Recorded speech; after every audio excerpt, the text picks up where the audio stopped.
My mother-in-law asked me to give my house to my husband's pregnant mistress while she sat in my living room, drinking coffee from the mug my mother gave me before she died. She said it calmly, like she was asking me to move a chair. The afternoon light was pouring through the tall windows of my mother's old craftsman home in Pasadena. 3 stories, original oak floors, a lemon tree in the backyard, and a deed with only one name on it, mine. My mother had bought that house after 30 years of double shifts and quiet sacrifices. Before she passed, she held my hand and said, "Sarah, whatever happens in life, keep one place where nobody can throw you out." For 5 years, I thought Ethan understood what that meant. We had been married for 3 of those years. I worked as a credit risk officer at a regional bank. He was a project manager for a construction firm. We looked like the kind of couple people trusted at dinner parties. Then, one Tuesday night, Hess stood by the fireplace and said, "I need to tell you something terrible." I put my tea down and waited. "There's another woman," he said. "Her name is Vanessa. She's pregnant."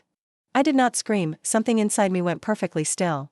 For months, Ethan had been telling me he wanted Abby with me. We had been looking at fertility clinics, comparing doctors, pretending we were building a future. I looked at him and asked, "How long?" 6 months, he whispered. 6 months. 6 months of sleeping beside Muhal building a nursery in another woman's life. He said it was not planned. I almost laughed. Lies never feel planned once they start costing something. For the next week, we slept in separate rooms. Ethan said he was confused, but every night he drove across town to Vanessa's condo in Century City. Apparently, confusion had an address, a parking garage, and a woman waiting upstairs. I hired a private investigator named Thomas. He was quiet, careful, and too experienced to look shocked. 3 days later, he met me in a coffee shop and slid a folder across the table. "This is not just an affair," he said. Inside were photos of Ethan entering Vanessa's building, hotel receipts, restaurant charges, flight confirmations, and jewelry invoices. Then came the part that made my hands go cold. Vanessa was not just his mistress. She was a senior development director at a real estate company that had awarded Ethan's firm millions in contracts. Every romantic trip matched a project meeting, every expensive dinner matched a bid discussion, every gift had been labeled as client outreach or field inspection. Thomas tapped the documents. They mixed the affair with business. "This looks like conflict of interest, false billing, and possibly commercial bribery." That was when my phone rang. It was Miranda, Ethan's mother. She had called me 4 times that week, asking if I would bet traveling, working late, or home on Sunday. Before that, she only called me on birthdays and holidays. "Sweetheart," she said in her soft fake voice, "are you still going to that audit conference this weekend?" I looked at Thomas. He opened another file. It showed visitor logs from Vanessa's building. Miranda had been there 5 times. The family had not just discovered the affair. They had been helping arrange my replacement. I called Lydia, a forensic accountant I trusted from work. For 4 nights, we built a timeline, private flights marked as site visits, designer dresses listed as client entertainment, jewelry logged as corporate gifts, and emails where Vanessa recommended Ethan for projects he had no business touching. Lydia leaned back from her laptop and said, "Sarah, this is not romance. This is a transaction with a bed in the middle." On Sunday afternoon, they all came to my house. Ethan arrived first, pale and sweaty. Then Miranda, his father Robert, his sister Grace, and finally Vanessa, wearing a cream dress stretched over her belly. They sat in my living room like they were already measuring the windows for new curtains. Miranda spoke first. "Sarah, we need to be realistic. Vanessa is carrying our grandchild. She needs stability." I said, "And what do I need?" Grace sighed like I was making dinner uncomfortable. "You do not have children with Ethan. That makes this simpler." Vanessa lowered her eyes and placed both hands on her stomach. "I never wanted to hurt anyone. I am just protecting my baby." Miranda looked at me the way wealthy women look at waitresses who forget the lemon. "The cleanest thing would be a peaceful divorce. Ethan should move in with Vanessa immediately." Then Robert pointed toward my staircase. "This house is large. Maybe you could stay somewhere else temporarily while everyone settles down." I smiled for the first time all week. "You want me to leave my mother's house so my husband's pregnant mistress can move in?" Nobody answered. Their silence was the confession. I reached into my purse and touched the envelope full of evidence. "You are right," I said. "This should be settled today." Ethan's face changed before I even opened it. I walked to the center of the living room. My heels clicked on my mother's oak floors like a countdown. "Sarah," Ethan murmured, "do not make a scene." I looked around at all of them. 10 minutes ago, your family asked me to surrender my home to your mistress. That was not a scene?" Miranda lifted her chin. "I will not tolerate that tone. And I will not tolerate fraud in my living room." I opened the envelope and spread the first copies across the coffee table: invoices, emails, photographs, corporate charges, visitor logs, and bank records. Vanessa Cole approved millions of dollars in contracts for the firm where Ethan works while she was sleeping with him. Ethan billed hotel rooms, jewelry, flights, and private dinners as business expenses. Vanessa's face turned white. That is taken out of context. No, I said, it is organized by date, amount, signature, and project code. Grace picked up one page and dropped it as if it burned her fingers. Ethan, she whispered, what did you do? He stepped toward me. Sarah, please. We can talk about this alone. No. You lied alone. You are going to listen in public. Then I put my phone on the table and played a recording. Miranda's voice filled the room. Vanessa opened doors for Ethan. Sometimes a wife has to understand when another woman brings a better future. Miranda's proud little smile disappeared. That was a private conversation. So was my infertility, I said. But you used it as Aria's son to erase me. Robert stood. This is a family matter. False billing and corporate corruption are not family matters. Vanessa started breathing fast, one hand pressed to her stomach. My baby has nothing to do with this. No, I said. Your baby does not. But you do. I held up a jewelry invoice for $60,000. Was this for the baby too? Ethan stared at the floor. Miranda tried one last time. If you send this out, you will destroy the father of an innocent child. I looked directly at Ethan. No. He destroyed himself when he turned my marriage into an investment strategy. My phone buzzed. It was Lydia. Complaint filed.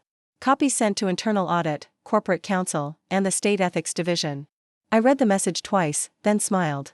You are late. The complaint is already filed. Ethan stepped back. What did you do?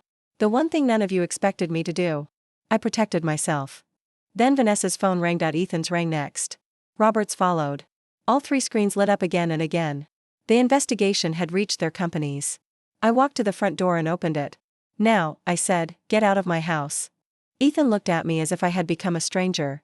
Sarah, I am your husband. You were my husband when you chose to lie. Now you are the man who needs to explain fake invoices. Vanessa was crying. Miranda was shaking with rage.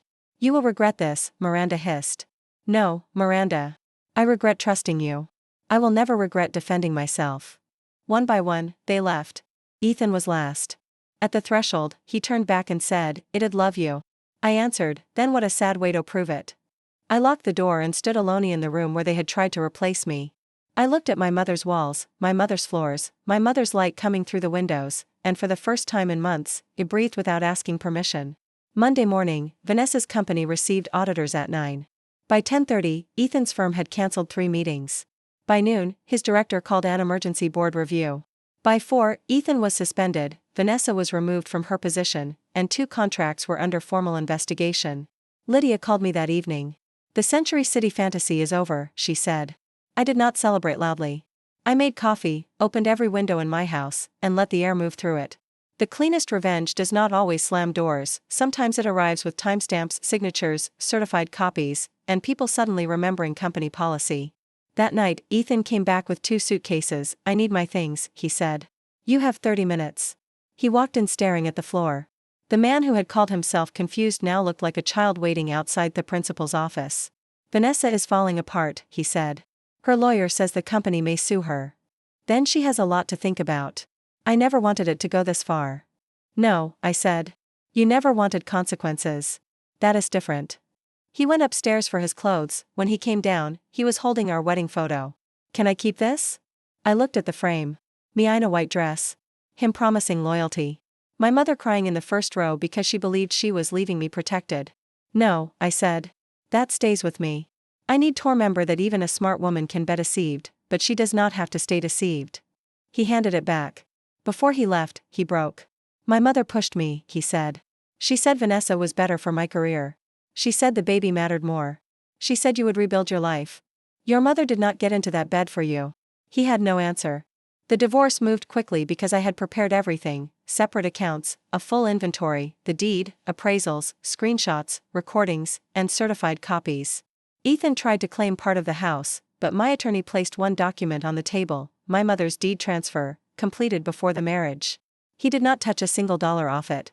The public fall was uglier. A business outlet reported the investigation, real estate executive allegedly favored romantic partner with multi-million-dollar construction contracts. They did not print my name, but everyone in that circle knew. Vanessa lost her job. Ethan was fired and blacklisted by 2 industry groups. Miranda stopped attending charity luncheons after women began whispering, "Is it true they tried to push Sarah out of her own house?" 3 months later, Grace called me. "I owe you an apology," she said, crying. I knew Ethan was seeing Vanessa. Mom said it was better not to get involved. "You did not owe me silence," I said. "You owed me humanity." She cried harder. I did not need to insult her. Sometimes guilt does more damage than cruelty ever could. Then came the twist Ethan never saw coming. As part of Vanessa's lawsuit threat, her own attorney ordered a full review of her medical and insurance records.